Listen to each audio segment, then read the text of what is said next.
Welcome guys back to another video on the channel. Today we are doing the match preview for the season opener of Fulham versus Arsenal. This is the season opener after what has been a very close season, and yeah, transfer window is, one month left still for the transfer window, but we do have I think 3 Premier League games before the transfer window does slam shut in 1 month time, and we haven't secured our targets of Thomas Partey, Bahassim and Hassan Mawar, but we'll leave those two names for our Arsenal Transfer News Daily. I want to talk more about this game that is coming up this Saturday of Fulham versus Arsenal. A very interesting game in which, we'll be seeing Dani Ceballos back for the first time since the FA Cup final. We'll be also seeing maybe the return of Hauneni. Who knows? He's like a new signing, as some people say it. And we could be seeing William Saliba making his Premier League debut, which will be quite good as well. Again, this is the season opener, so we do want to get onto a very good start, which will be very key for us. And very interesting to see how Mikel Arteta actually lines up the team, because we have been going with the back three, and will we continue with the back three? I think we probably will, because I don't think Gabriel isn't back from his quarantine yet. He isn't back in training yet. I don't think. He might be back, I'm not too sure. I did see a few pictures of him being back in training, so I'm not too sure about it if Gabriel is back in training or not, but I don't think he's gonna be ready for this game certainly. So I do think we're gonna stick with the back three. I think when Saliba and Gabriel are in full flow, that's when we'll probably go back to the two at the back and then go with a three in midfield. I think that's when we'll do that, but for now that is the defense. We'll have to go with the back three. I know it's not ideal when you're playing teams like Fulham, because then you don't have that extra man in midfield where you can push the extra miles to try and score the winning goal, which is a bit annoying. We do have actually a really good record against promoted teams in general. Remember last year, the other year, when we played Fulham in the away and home, we beat them 5-1 I think both times. I think it was a very comfortable win either way. Ramsey scoring that amazing goal as well in his last season for Arsenal. So again, we have a very good record against Fulham recently, and we have a very good record against promoted teams, and especially on the opening day. I'm pretty sure we've not lost for absolutely years against promoted teams on opening day. So I definitely do expect Arsenal to get the win here easily on this one, and hopefully, I just want to see a good performance. I just want to see Arsenal team, that get the job done professionally, don't slip up, don't show cracks of last year, even though we will see them in future years if we do get spanking at Anfield. Who knows, but we can't underestimate Fulham at all, because they are a team that just got promoted. They're a team that are very promising at the moment, bringing some good young players, and good players that are Premier League proven and have been in the Premier League before. And last time they got relegated as soon as they got promoted, and this time they'll have that determination, that resilience to keep on going and make sure they don't get relegated once again. So that'll be very key for them, and I think that is something they'll be very looking forward to, playing in the Premier League once again. And I think they would want to get into a good start. If fans were in the stadium for this game, they would have a buzzing atmosphere. Obviously, being back in the Premier League is good for any club. For Fulham, especially when the manner they sort of went down was quite bad as well, because they spent £100 million plus when they got promoted, and then they got relegated the next season. So it wasn't great for them, and it was very disappointing in my opinion, and it's very sad to see when a team spends so much and then gets relegated. But Arsenal just have to win this game. We have to get on the right track, because if we don't, it builds a bad atmosphere, and this club's fan base is so reactionary. You know what I mean? It's so reactionary. We'll lose 1 or 2 games, and the club and the atmosphere of the fans will just turn, and then it doesn't bode well for a good start of the season, especially when we have such a tough October month. We're playing like City, United, I'm pretty sure we're playing Liverpool, Leicester, Sheffield United, and maybe Leicester again in the cup. I'm not too sure about that, but it's very hard, and we need to get onto a good start with these first 2 games, especially with West Ham and Fulham, this first game that we are previewing. So we have to get wins first. This has to be guaranteed. We have to win these first 2 games to try and move on and try and do well in the crucial month of October, in my opinion. I think most of you will be thinking the same way.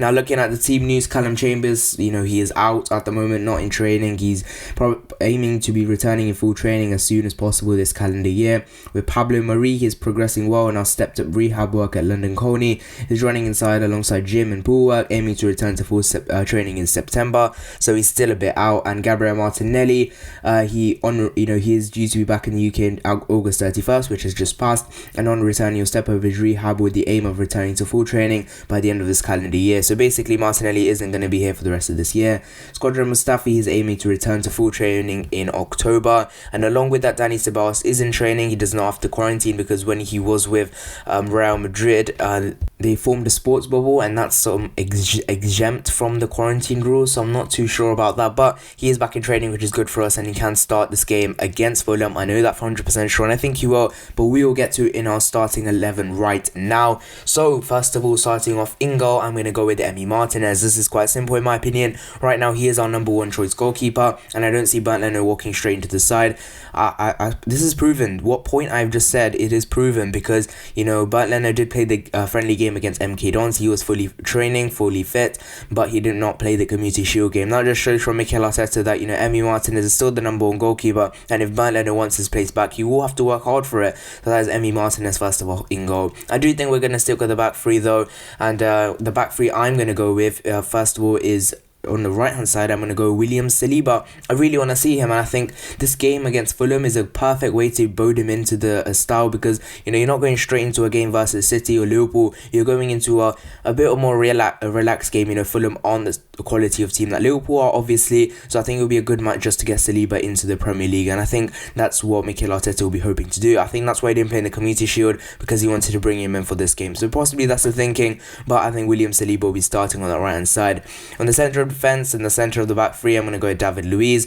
I think we do need that experienced head in the back three, because you know when you're going to have Saliba on the right hand side, and you're gonna have the other left back, and the left-sided centre back I'm going to talk about right now, that I do really think you need that player in there, like David Luiz, who is the experienced player who will guide you if he doesn't make his mistakes. And I think he is a quality player to have in the squad, having in around the squad to even start in that centre of defence. So for me, I'm going to go with David Luiz. On the left side of centre back, I'm going to go with Rob Holding. Now this isn't ideal, because our two left-sided centre backs, Gabriel and Pablo Mari, are quarantining and not in training respectively. Injured for Pablo Mari, and Gabriel, I'm not sure if he's training or not, but I don't think he's going to be ready for this game. So in that respect, I'll just have to go Rob Holding.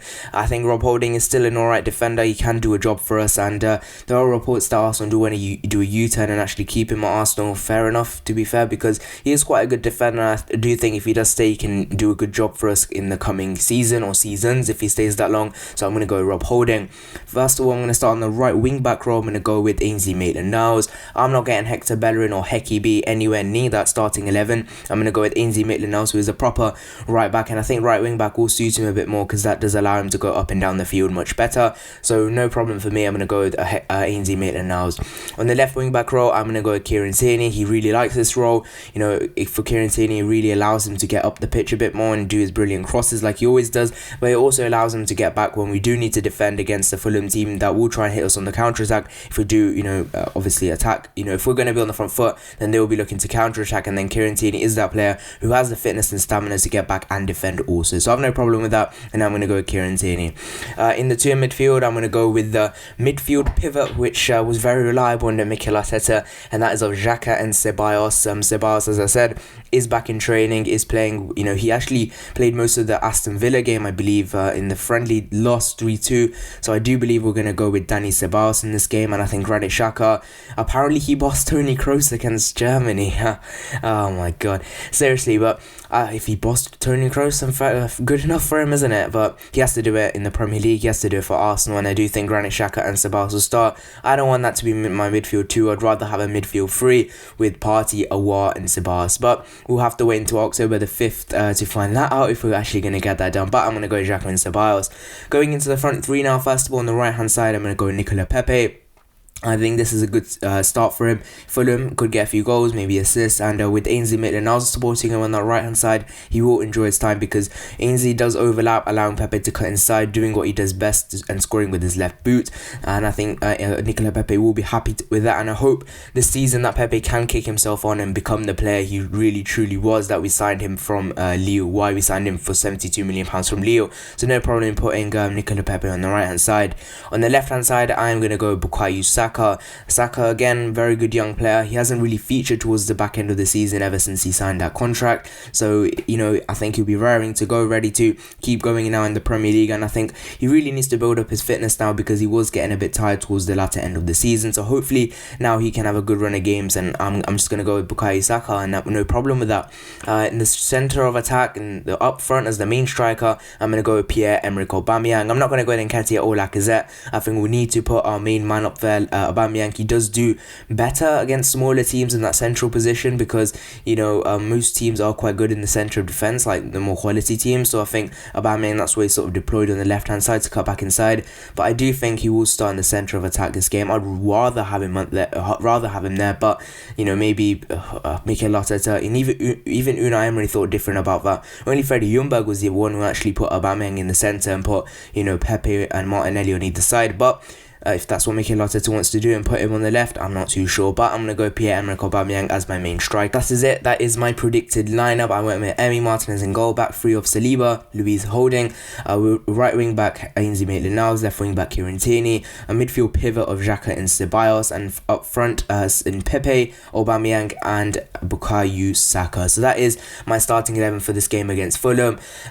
What do you guys think about this? Who will win this game? Leave your thoughts in the comment section down below. But in my personal opinion, I do think Arsenal will win this game. I think they have way more quality, and I think if we do put that out the starting 11, it should be more than enough to beat a Fulham side who have just been promoted. Don't know what they're going into. Maybe they do, because they have been in the Premier League 2 years ago, but we'll find out this Saturday.